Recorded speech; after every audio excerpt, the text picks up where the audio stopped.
Question की ओर। पहला question जो है वो है उत्तर प्रदेश में अप्रेंटिसशिप प्रोत्साहन योजना के बारे में निम्नलिखित में से कौन सा कथन सही है। ठीक है, जो लोग भी अप्रेंटिसशिप करते हैं, ठीक है, उनके लिए एक योजना निकाली गई है।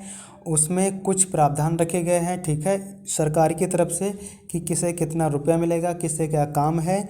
तो उन लोगों के लिए एक योजना चलाई गई है। योजना का नाम है CMAPS। ठीक है, इसकी अगर हम फुल फॉर्म जानेंगे CMAPS की, तो हो जाएगा C से हो जाएगा, देखिए चीफ, और M से हो जाएगा मिनिस्टर, C से चीफ हो जाएगा, M से मिनिस्टर, A से हो जाएगा अप्रेंटिसशिप, ठीक है, P से हो जाएगा प्रमोशन, और S से हो जाएगा S से हो जाएगा स्कीम।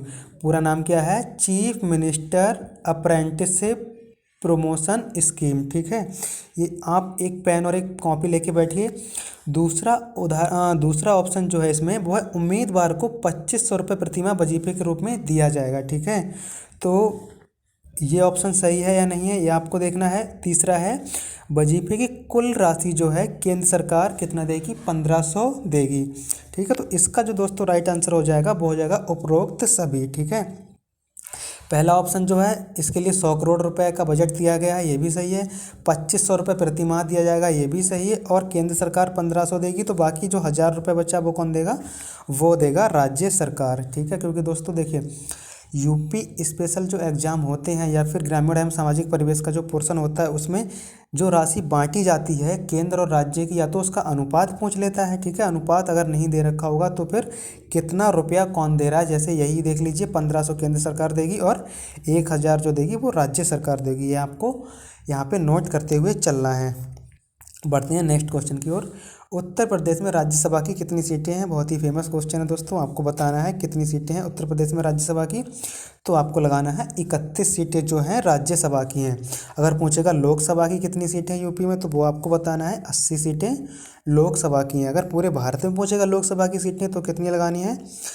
552 लगानी है। देखिए अभी यूपी पैट में 550 भी कुछ दोस्त लगा के हैं, नहीं 550 नहीं लगानी है, 552 ही लगानी है, क्योंकि 2026 तक इनमें कोई भी संशोधन नहीं होगा। 2026 तक हमें 552 ही लगानी है। ठीक है, पढ़ते हैं नेक्स्ट क्वेश्चन की ओर। निम्नलिखित में से कौन सा कारक मिट्टी की उर्वरता बनाए रखता है? ठीक है, मिट्टी की उर्वरता कौन कौन से कारक ऐसे हैं जो बनाए रखते हैं, हमें बताना है। क्या वह उर्वरकों का उपयोग करके बनाई जाएगी, या फसल की खेती को कवर करना होगा, या फिर फसल चक्रीकरण करना होगा? इन तीनों में हमें बताना है कि मिट्टी की उर्वरता बनाने के लिए कौन सा ऑप्शन सही है। तो हमको इसका राइट आंसर लगाना है उपरोक्त सभी, यानी कि हमें उर्वरक का उपयोग भी करना होगा, फसल का खेती को कवर करना भी होगा, और फसल का चक्रीकरण भी करना होगा। ठीक है, देखिए ग्रामीण एवं सामाजिक परिवेश में कृषि का बहुत बड़ा योगदान है। कृषि यानी कि मृदा भी जो है वो कृषि में आएगी। मृदा की मैं आपको एक सेपरेट वीडियो बना के दूंगा, यहाँ पे बस आप इतना ही जान लीजिए।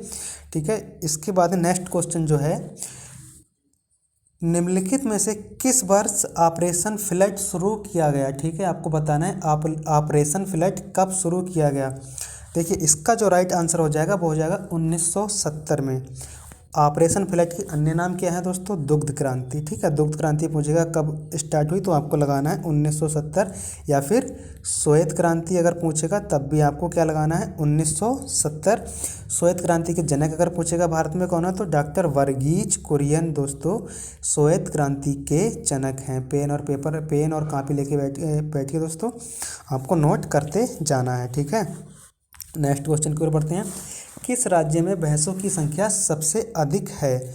हमें लगाना है कि भैंसों की संख्या सबसे अधिक है, कौन सा राज्य है? तो दोस्तों आपको ऑप्शन लगाना है ए, यानी कि फर्स्ट ऑप्शन उत्तर प्रदेश। देखिए अगर पूछेगा दूध उत्पादन में प्रथम राज्य कौन है, तो भी आपको क्या लगाना है? यूपी लगाना है। अब आप पूछेंगे कि भैंसों का या फिर दूध का इनसे ग्रामीण एवं सामाजिक परिवेश से क्या मतलब है, तो दोस्तों डायरेक्ट संबंध रखते हैं ग्रामीण एवं सामाजिक परिवेश से। ग्रामीण विकास का मतलब ही होता है कि हमने कौन सी योजनाएं चलाई हैं जिससे ग्रामीण का विकास हुआ है, तो वो सारे के सारे ग्रामीण एवं सामाजिक परिवेश में आएंगे। ठीक है, दूध उत्पादन में आपको प्रथम लगाना है कौन सा, यूपी लगाना है। और सेकेंड नंबर पे दूध उत्पादन में आपको लगाना है तो वो लगाना है राजस्थान। अगर यूपी नहीं आया फर्स्ट तो सेकेंड पूछ लेगा, ठीक है, तो आपको राजस्थान लगाना है। पशुधन में अगर पूछेगा प्रथम राज्य कौन है, तो पशुधन में भी कौन सा है, अपना उत्तर प्रदेश है। पशुधन के मामले में भी फर्स्ट पर उत्तर प्रदेश है। तो यहाँ पे भैंसों की सर्वाधिक संख्या पूछे तो आपको क्या लगाना है, उत्तर प्रदेश लगाना है।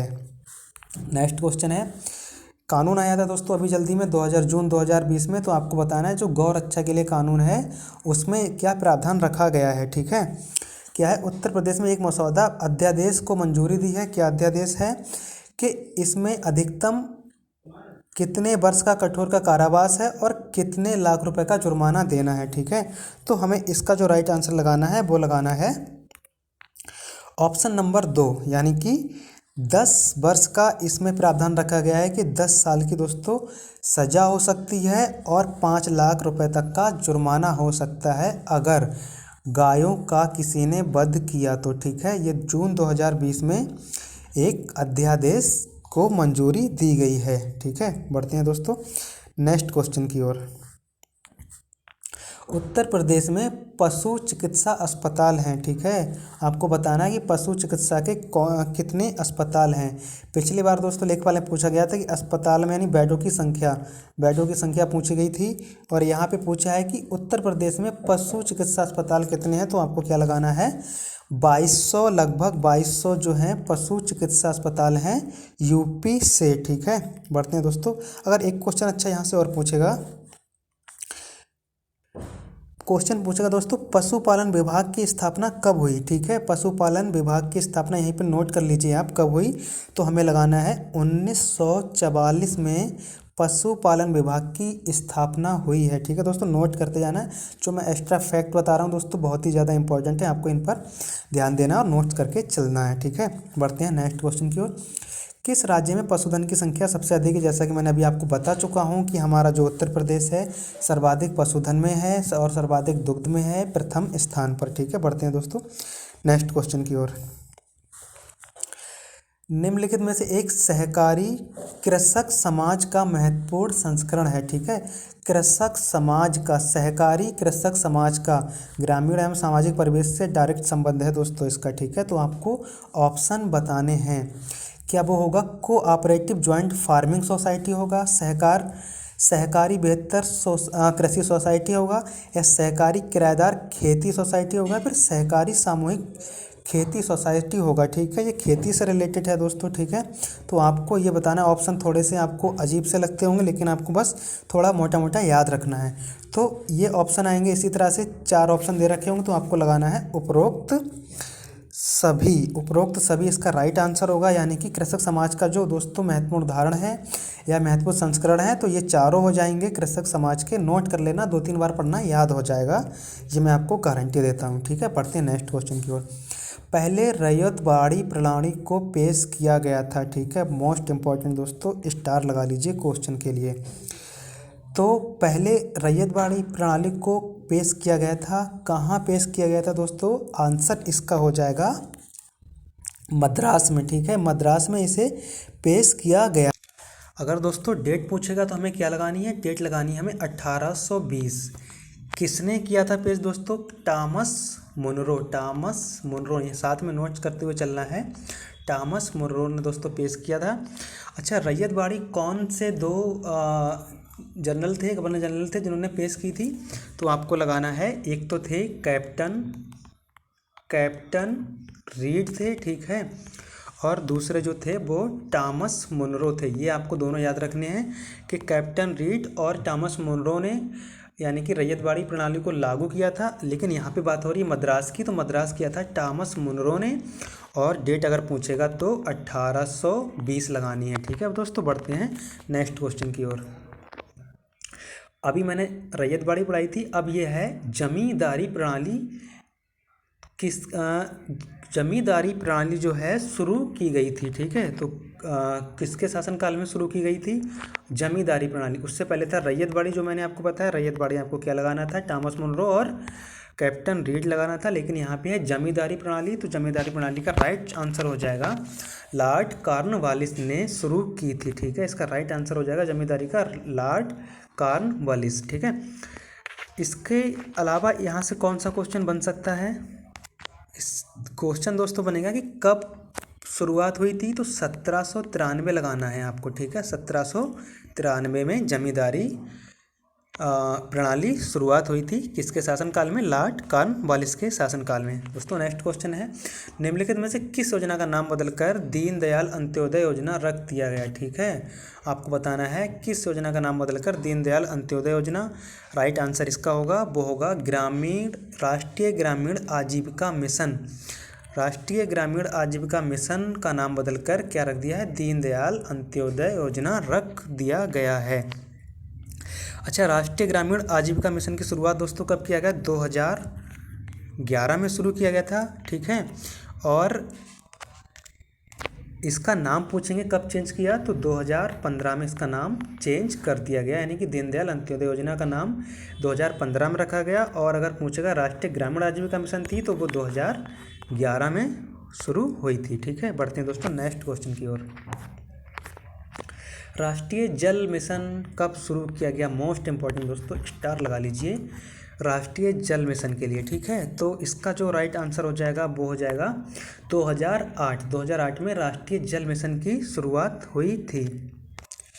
बढ़ते हैं नेक्स्ट क्वेश्चन की ओर। नेक्स्ट क्वेश्चन जो है देखिए दोस्तों, भाषाओं से, यानी कि जो लोकल लैंग्वेज हैं वहाँ से दोस्तों क्वेश्चन बनेगा।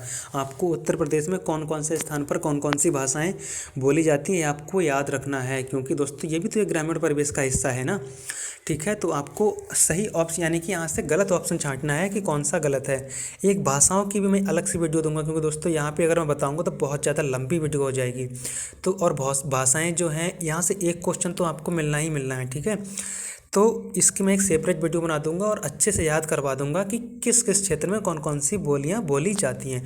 तो यहाँ पे आपको पहला ऑप्शन देखना है, अवधी भाषा फैजाबाद में बोली जाती है, बिल्कुल राइट आंसर है दोस्तों, बोली जाती है। कन्नौजी जो भाषा इटावा में बोली जाती है, जी हाँ बोली जाती है।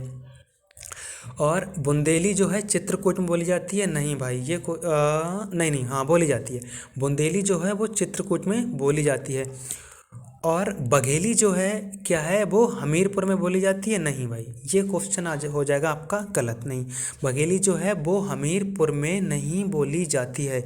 अगर आपसे पूछेगा कि हमीरपुर में कौन सी बोली जाती है, तो आपको लगाना है बुंदेली। बुंदेली जो है वो हमीरपुर में भी बोली जाती है। ठीक है, तो ये बघेली जो हो जाएगा वो हो जाएगा गलत। इसका जो राइट आंसर होगा, यानी कि केवल ऑप्शन जो 4 जो है वो यहाँ पर गलत है। ठीक है, बढ़ते हैं दोस्तों नेक्स्ट क्वेश्चन की ओर। पंचायती राज संरचना में कितने संघ स्तर होते हैं? ठीक है, तो आपको बताना है इसका राइट आंसर क्या होगा। 3 संघ स्तर होते हैं पंचायती राज में। कौन कौन से होते हैं दोस्तों? एक तो होता है ग्राम पंचायत, ठीक है। दूसरा कौन सा होगा? पहला ग्राम पंचायत हो गया, दूसरा होगा यानी कि क्षेत्र पंचायत, या फिर हम कह सकते हैं कि ब्लॉक स्तर पर। ठीक है, ब्लॉक स्तर पर दूसरा संघ स्तर होगा। तीसरा जो होगा वो होगा जिला स्तर पर। ठीक है, एक तीसरा स्तर होगा जिला स्तर पर। अगर यहाँ से आपसे पूछेगा कि तीनों जो स्तर हैं कौन सा बड़ा है कौन सा छोटा है, क्वेश्चन यहाँ से बनता है, तो सबसे निम्न स्तर जो है वो होगा ग्राम पंचायत का। ठीक है, सेकेंड नंबर यानी बीच का जो स्तर है वो हो जाएगा आपका ब्लॉक स्तर पर। ठीक है, और उच्च स्तर पूछेगा तो वो हो जाएगा आपका जिला स्तर। तीनों स्तर आपको याद रखने हैं। ठीक है दोस्तों, तो दोस्तों इस वीडियो का एंड यहीं पे करते हैं। आपको वीडियो कैसी लगी डिस्क्रिप्शन में ज़रूर बताना है दोस्तों, ठीक, कमेंट्स में ज़रूर बताना है आपको, और एक लाइक करके जाना है। आपको लगता है मैंने यहाँ पे मेहनत की है तो एक लाइक करके जाना है, चैनल को सब्सक्राइब कर देना है, क्योंकि दोस्तों नेक्स्ट जब मैं वीडियो डालूंगा ग्रामीण एवं सामाजिक परिवेश की तो आपको उसका नोटिफिकेशन मिल जाए। ठीक है, तो इसलिए आपको सब्सक्राइब करना है और बेल आइकन को प्रेस करना है। ये हम पूरी सीरीज़ चलाएंगे, जैसा कि दोस्तों मैं आपसे वादा करता हूँ कि पूरी सीरीज़ चलाऊँगा। आपको अच्छे से बस नोट करते जाना है, अच्छे से तैयार करना है। Thanks for watching. जय हिंद दोस्तों।